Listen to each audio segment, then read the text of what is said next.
ബിസിനസ്സോ കരിയറോ ജീവിതത്തിൽ എന്തെങ്കിലും ചെയ്യണം എന്ന് ആഗ്രഹിക്കുന്ന ആൾക്കാർ നിർബന്ധമായിട്ടും അറിഞ്ഞിരിക്കേണ്ട ഒരു വേർഡായിട്ട് എനിക്ക് പലപ്പോഴും തോന്നിയുള്ള പാരഡോക്സ്. ഞാൻ പഠിച്ചു തുടങ്ങിയ സമയത്ത് ഏറ്റവും കൂടുതൽ അട്രാക്ട് ചെയ്തിട്ടുള്ള ഒരു ടേമാണ് പാരഡോക്സ് എന്നുള്ള. നമ്മൾ നോക്കിക്കാണുന്ന രീതിയിലെ നേരെ ഓപ്പോസിറ്റാണ് കാര്യങ്ങൾ എന്നുണ്ടെങ്കിൽ അതിന് നമുക്ക് പാരഡോക്സ് വിളിക്കാൻ പറ്റും. നീ ഒരു ബിസിനസ് റൺ ഇപ്പോൾ ഞാനൊരു ബിസിനസ് റൺ ചെയ്യുകയാണെങ്കിൽ എനിക്ക് പല കാര്യങ്ങളും അറ്റ്മോസ്ഫിയറിന് എൻവയോൺമെൻറ്റും പല ആളുകളടുത്ത് ഞാൻ കേട്ട് തയമ്പിച്ച കാര്യങ്ങളുണ്ട്. ഞാൻ അങ്ങനെയാണ് ചിന്തിച്ച് വെച്ചിട്ടുള്ളത്. അതിനെ ഡീറ്റെയിൽഡ് ആയിട്ട് പഠിച്ചു കഴിഞ്ഞാൽ അല്ലെങ്കിൽ അത് കൂടുതലായിട്ട് അറിഞ്ഞു കഴിഞ്ഞാൽ അതിൻ്റെ റിയാലിറ്റി ചിലപ്പോൾ അതിന് നേരെ ഓപ്പോസിറ്റ് ആവും. നമ്മൾ ഉദ്ദേശിച്ചത് ചിലപ്പോൾ പോസിറ്റീവ് ആണെങ്കിൽ നെഗറ്റീവ് ആവും, നമ്മൾ നെഗറ്റീവ് ആണ് ഉദ്ദേശിച്ചെങ്കിൽ പോസിറ്റീവ് ആവും. ഇപ്പോൾ പലപ്പോഴും ഒരു എംപ്ലോയ്മെന്റ് വേണ്ട, ബിസിനസ് മതി എന്നുള്ള രീതിക്ക് ആളുകൾ വരുന്നത് പോലെ ഒരു ബൂം പ്രതീക്ഷ. ഇപ്പോൾ ഒരു ജോലി എടുത്തിട്ട് ഞാൻ എന്ന് സമ്പാദിക്കാനാണ്, ബട്ട് ഒരു ബിസിനസ്സുകാരനാണെങ്കിൽ മേ ബി എനിക്കൊരു ബൂം പ്രതീക്ഷിക്കാന്നുള്ള ആ ഒരു ചിന്ത കൊണ്ടാണ് പലരും ബിസിനസ്ക്ക് വരുന്നത്. ബൂമിനേക്കാൾ കൂടുതൽ അവിടെ ഏറ്റവും കൂടുതൽ ബിസിനസ്സൊക്കെ ഇറങ്ങുന്ന ആൾക്കാർ ചിന്തിക്കുന്ന ഒരു വേർഡാണ് freedom. Business is freedom. Business എന്ന് പറഞ്ഞാൽ ടൈം ഫ്രീഡം, ഫൈനാൻഷ്യൽ ഫ്രീഡം, അല്ലെങ്കിൽ situational freedom, location freedom, owner free ആണ്. ഭയങ്കരമായിട്ട് നമ്മൾ അതായത് 9 to 5 9 മണി മുതൽ 5 മണി വരെ വർക്ക് ചെയ്തിട്ടുള്ള മുഷിഞ്ഞിട്ട് 9 മുതൽ 6 മണി വരെ 8-10 മണിക്കൂർ വർക്ക് ചെയ്യാൻ വയ്യ. ബിസിനസ് തുടങ്ങിയാൽ കുറച്ചും കൂടി ഫ്രീ ആവും. ഈ തോട്ടിലാണ് ഇറങ്ങുന്നത്. ബിസിനസ്സിലെ സേഫ്റ്റി നമ്മൾ എന്നും ഉണ്ടാക്കി കൊടുക്കണം. ഒരു ദിവസം നമ്മൾ പണികൾ ചിലപ്പോൾ ആളി കഴിഞ്ഞാൽ നമ്മളെ സേഫ്റ്റി കംപ്ലീറ്റ്ലി പോകും. അപ്പോൾ ഒരു ജോബിൽ നമ്മൾ സെക്യൂരിറ്റി എന്ന് പറയും, ജോബ് സെക്യൂരിറ്റി. ബിസിനസ്സിലെ ഫൗണ്ടേഴ്സിനെ സംബന്ധിച്ച് സെക്യൂരിറ്റി നമ്മൾ ഡെയിലി ഹാർഡ് വർക്ക് ചെയ്തിട്ടാണ് ആ സെക്യൂരിറ്റി. അപ്പോൾ മേ ബി എനിക്കൊരു 5 ലക്ഷം അല്ലെങ്കിൽ ഒരു 10 ലക്ഷം 1 കോടി ഞാൻ ഏൺ ചെയ്യുന്ന ഒരു മനുഷ്യനാണ് ഞാനെന്നുണ്ടെങ്കിൽ എൻ്റെ എക്സ്പെൻസും എൻ്റെ സറൗണ്ടിങ്സും എൻ്റെ സ്പെൻഡിങ് ഒക്കെ 1 കോടി റിലേറ്റഡ് ആയിട്ടുള്ളത്. ഏത് നിമിഷം എൻ്റെ സെക്യൂരിറ്റി പോകും. ഏർലി റിട്ടയർമെന്റ് അല്ല, ഓരോ ദിവസവും സ്റ്റാർട്ട് ചെയ്യുന്നത് ഞാൻ ഇന്ന് ബിസിനസ് സ്റ്റാർട്ട് ചെയ്ത പോലെ തന്നെ എല്ലാ ദിവസവും പ്രശ്നം പരിഹരിക്കുക, അത്രേ ഉള്ളൂ. ഇത് എൻജോയ് ചെയ്യുക, ഈ പ്രോസസ്സ് എൻജോയ് ചെയ്യാന്നുള്ളിടത്താണ് മേ ബി നമ്മുടെ ഒരു ഫ്രീഡം വരുന്നുണ്ട്. സത്യം ആ പ്രോബ്ലം സോൾവ് ചെയ്യുന്ന എൻജോയ് ചെയ്യുന്ന ആൾക്കാർക്ക് കുറച്ചും കൂടി ലോങ് ടേമിൽ ഇതിങ്ങനെ കൊണ്ടുപോകാൻ പറ്റും.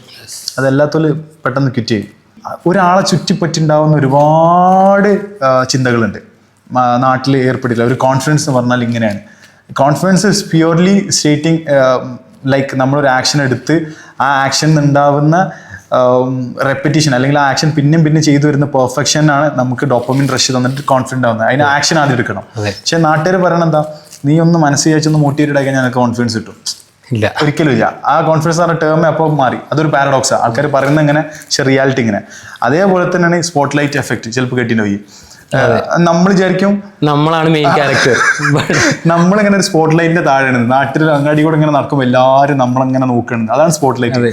അങ്ങനെ ചിന്തയുള്ള ഒരാളെ സംബന്ധിച്ച് എന്ത് ചെയ്യാനും പേടിയാണ്. നമ്മൾ ജഡ്ജ് ശ്രദ്ധിക്കുന്നുണ്ടോ, സോഷ്യൽ ക്യാപിറ്റൽ നമ്മളാണ്ട് എഫക്ട് ചെയ്യും. ഇൻസെക്യൂരിറ്റി, കോൺഫിഡൻസ് ഇല്ലായ്മ, ക്ലാരിറ്റി ഇല്ലായ്മ, പേടി, ആൻസൈറ്റി ഇതൊക്കെ വരും.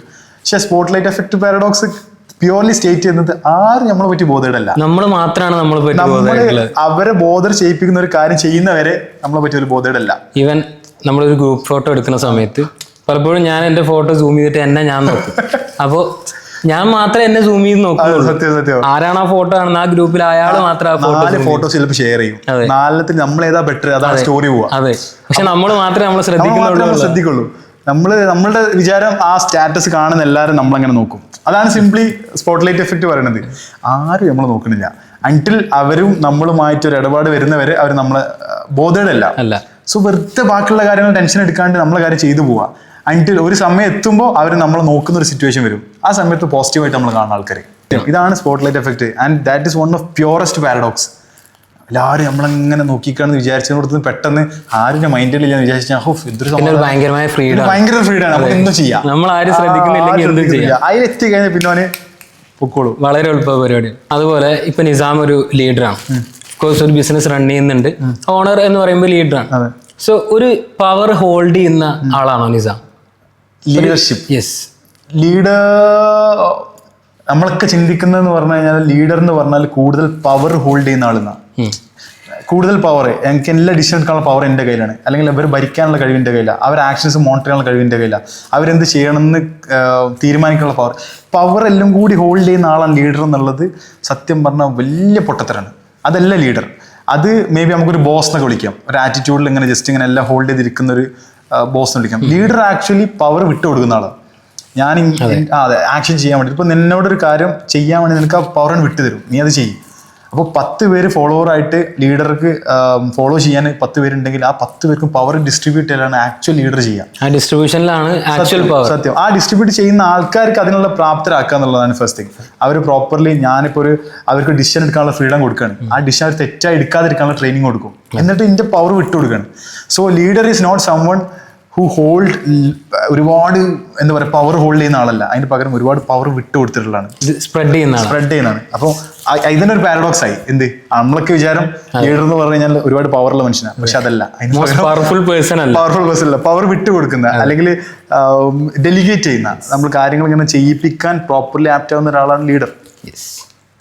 ചില ബിസിനസ് നമ്മൾ കാണാറുണ്ട് വളരെ പെട്ടെന്നുള്ള ഗ്രോത്ത്, പക്ഷെ അത് പെട്ടെന്ന് ഫെയിൽ ആവാനുള്ള ഒരു ചാൻസും ഇല്ലേ? പ്രോപ്പർലി സ്ട്രക്ചേർഡ് ആയിട്ട് കൊണ്ടുപോകുന്ന ഒരു ബിസിനസ്സിന് അതിൻ്റെതായുള്ള സമയമുണ്ട് വളരാൻ. ഒരിക്കലും കാരണം ഒരു ബിസിനസ് എന്ന് പറഞ്ഞു കഴിഞ്ഞാൽ മേ ബി എക്സിസ്റ്റഡ് ആയിക്കാണ്ടുള്ള ഒരു ബിസിനസ് സ്കെയിൽ ചെയ്യുകയാണെങ്കിലല്ല.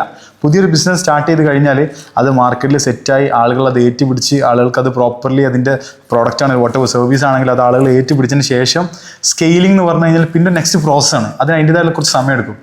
അതല്ലാതെ പെട്ടെന്ന് വളരുന്നതെന്ന് പറഞ്ഞു കഴിഞ്ഞാൽ ഒന്നെങ്കിൽ അതിൽ നമ്മളൊരു പ്രോപ്പർ എല്ലാ തരത്തിലുള്ള ആക്ഷൻ എടുത്തു. അപ്പോൾ ഒരുപാട് പൈസ ഇട്ട് കഴിഞ്ഞാൽ ബിസിനസ് സ്കെയിൽ ചെയ്യാൻ പറ്റും. ഇപ്പോൾ ചില ആളുകളെ സംബന്ധിച്ച് ബിസിനസ് സ്കെയിലിംഗ് എന്ന് പറഞ്ഞാൽ ഒരുപാട് ഓഫീസസ് ഇടലാണ്. പല ലൊക്കാലിറ്റീസിലും കാലിക്കറ്റ്, ട്രിവാൻഡ്രം, ഇവിടെയൊക്കെ ഓരോ ഓഫീസ് ഇടുന്നതാണ് സ്കെയിലിംഗ്. പക്ഷെ അത് റോങ് ആണ്. ഒരിക്കലും ബിസിനസ് സ്കെയിലിംഗ് എന്ന് പറഞ്ഞു കഴിഞ്ഞാൽ ഒരുപാട് ഓഫീസസ് വരില്ലല്ല. അതിൻ്റെ പ്രൊഡക്ടിവിറ്റിയും പ്രോഫിറ്റബിലിറ്റി ഇൻക്രീസ് ചെയ്യാനുള്ള ചാനൽസ് കൂട്ടുക എന്നുള്ളതാണ്. അതായത് റവന്യൂ സ്ട്രീംസ് അല്ലെങ്കിൽ കമ്പനീൻ്റെ പ്രൊഡക്ടിവിറ്റി ചാനലും പ്രോഫിറ്റബിലിറ്റി ചാനലും കൂട്ടലാണ് സ്കെയിലിംഗ്. അതല്ലാണ്ട് ഓഫീസസും എക്സ്പെൻസസ് കൂട്ടലല്ല. ഗ്രോത്ത് അല്ല, ഫൗണ്ടേഷൻ. സത്യം. അപ്പോൾ ആദ്യം ഫൗണ്ടേഷൻ സെറ്റ് ചെയ്ത് കഴിഞ്ഞ് സ്റ്റാർട്ടിങ് പ്രോപ്പർ ആക്കി റണ്ണിങ് കറക്റ്റ് ആക്കി അതിനുശേഷം സ്കെയിലിംഗ്. അപ്പോൾ ഗ്രോത്ത് സത്യം. ഇപ്പോൾ ഇറങ്ങുന്ന ഒരുപാട് കമ്പനീസ് അല്ലെങ്കിൽ ഇപ്പോൾ നമ്മൾ കാണുന്ന ഈവൻ എൻ്റെ കമ്പനി അടക്കം ഒരു ഫൗണ്ടർ ലെഡ് കമ്പനീസാണ്. ഫൗണ്ടറാണ് അതിലെ ഒരുപാട് ആക്ഷൻസ് ചെയ്യുന്നതും. ഫൗണ്ടർ ആക്ട് പാരഡോക്സ് പറഞ്ഞിട്ടുള്ള ഒരു തിയറി ഉണ്ട്. അതിൽ പറയുന്നത് ഫൗണ്ടർ ആക്ഷൻ എടുത്ത് കൊണ്ടുപോകുന്ന കമ്പനി സ്കെയിലബിൾ ആയിട്ട് എടുക്കാൻ ഒരുപാട് കാലം എടുക്കും. അത് വൺ മാൻ ആർമി. ഒരാൾ കംപ്ലീറ്റ്ലി ഒരാൾ ഡിപ്പെൻഡഡ് ആണ് ആ കമ്പനി എന്നുണ്ടെങ്കിൽ അത് സ്കെയിൽ ചെയ്യാൻ ഭയങ്കര പാടാണ്. കാരണം ആ ഒരാളുടെ ഒരു ജിയോഗ്രഫി ലൊക്കേഷനില്ല, ഒരു ഏരിയയില, അതിൻ്റെ അപ്പുറത്ത് ഒരു പുതിയ ഓഡിയൻസിലൂടെ എത്തുമ്പോൾ ഈ ഒരാളെ ഡിപ്പെൻഡ് ചെയ്തിട്ടല്ല അത് പോവുക. സോ ഇറ്റ് ഷുഡ് ബി എന്താ പറയുക, അതിന് പ്രോപ്പർ സിസ്റ്റം വേണം, അല്ലെങ്കിൽ പ്രോപ്പറായിട്ട് ഡെലിവറബിൾ ചാനൽ, അല്ലെങ്കിൽ ആ ബിസിനസ്സിൻ്റെ പവർ കൊണ്ടാവണം ബിസിനസ് റൺ ആവേണ്ടത്. അല്ലാണ്ട് ഫൗണ്ടറിന്റെ പവർ കൊണ്ട് ബിസിനസ് റൺ ആവുന്നുണ്ടെങ്കിൽ അത് സ്കെയിൽ ചെയ്ത് ഭയങ്കര ചടങ്ങാണ്. ആ ഒരു സിസ്റ്റമാണ് സിസ്റ്റം. എക്സാക്ട്ലി ആ സിസ്റ്റമാണ്. ഫൗണ്ടർക്ക് റോൾ വെച്ചിട്ടുണ്ട്, ട്രസ്റ്റ് ബിൽഡ് ചെയ്യാൻ പറ്റും. അതുപോലെ തന്നെ മാർക്കറ്റിൽ പെട്ടെന്ന് നമുക്ക് അപ്പർ ഹാൻഡ് കിട്ടും. ലീഡ് ചെയ്യാം, ഫുള്ളി ഡിപ്പെൻഡഡ് ആവരുത്. നമുക്ക് ആളുകളുടെ മുന്നിൽ നമ്മളെ കമ്പനി പ്രസന്റ് ചെയ്യാൻ founder is the best one, നല്ല ബ്രാൻഡ് ആണെങ്കിൽ.